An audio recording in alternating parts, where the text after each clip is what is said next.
ที่3แม่นหยังที่เป็นอุปสรรคต่อการบ่งมติอาการออทิสติกบทที่3เป็นการนำเสนอเกี่ยวกับปัจจัยทั่วไปที่ส่งผลต่อการบ่งมติออทิสติกได้ล่าช้าปัจจัยทั่วไปดังกล่าวประกอบมีคือความเชื่อที่ว่าเด็กชายมีพัฒนาการที่ช้ากว่า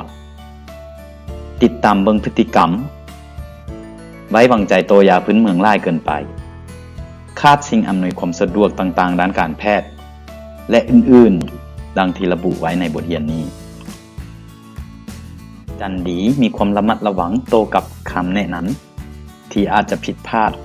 หรือคำบอกเก่าต่างๆที่จะเฮ็ดให้เกิดมีความล่าช้าในการได้รับการรักษาที่เหมาะสมที่สุดสำหรับเด็กจันดีได้โทรศัพท์ไปหาเอื้อยเพื่อเล่าเรื่องของคำดีให้ผู้เป็นเอื้อยฟัง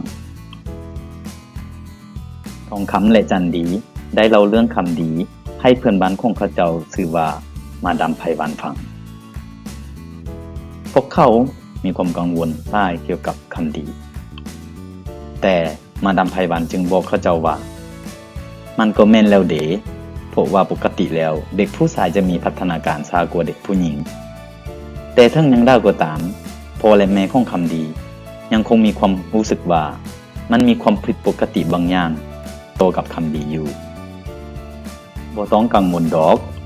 ปกติแล้วเด็กผู้ชายเห็นหูได้ช้ากว่าเด็กผู้หญิงมาดามไพวันกล่าวทองคำและจันดีบ่ฮู้ว่าจะเฮ็ดแนวใดพวกเขาตัดสินใจท่าติดตามเบิ่งคำดีอีกตื่ม53เดือนพวกเขาก็ได้แต่หวังว่าคำดีจะดีขึ้นภายใน53เดือนข้างหน้าโลท่าเบิ่งพัฒนาการของเราตื่มอีก2เดือนแล้วจึงตัดสินใจว่าจะเฮ็ดแนวใดทองคำกล่าวมื้อนี้แม่เฒ่ามาลีได้มาเยี่ยมยามคำดีในขณะที่คำดีกำลังลิ้นอยู่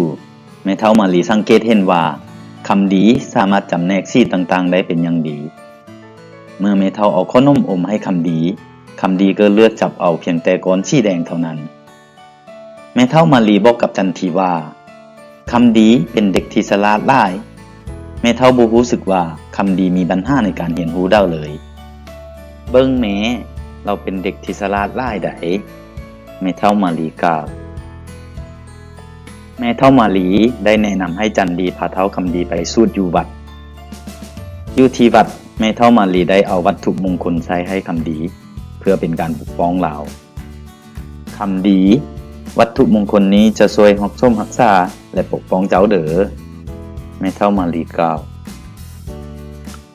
มาดามไพวันผู้เป็นเพื่อนบ้านของจันดีได้บอกกับจันดีว่าเรามีสูตรสมุนไพรที่สามารถช่วยให้เด็กน้อยเรียนรู้ได้เราก็ต้มสมุนไพรนั้นให้ลูกของเรากินและได้แบ่งปันให้กับจันดีจำนวนหนึ่งเอาน้ำต้มสมุนไพรนี้ให้คำดีดื่มเด้อมาดามไพวันกล่าวจันดีมีความกังวลใจหลายตัวกับคำดีเราจึงได้ค้นหาข้อมูลทางอินเทอร์เน็ตต่อมาเราก็ได้พบคำศัพท์ที่ว่าออทิสติกแต่เราบ่ฮู้ว่ามันมีความหมายว่าแนวใดและมันก็มีข้อมูลที่เป็นภาษาลาวเพียงน้อยเดียวเท่านั้นเป็นอาการออทิสติกบ่น้อจันดีคิดจันดีได้บอกทองคำว่าเราได้เห็นข้อมูลบางอย่างเกี่ยวกับออทิสติกในอินเทอร์เน็ต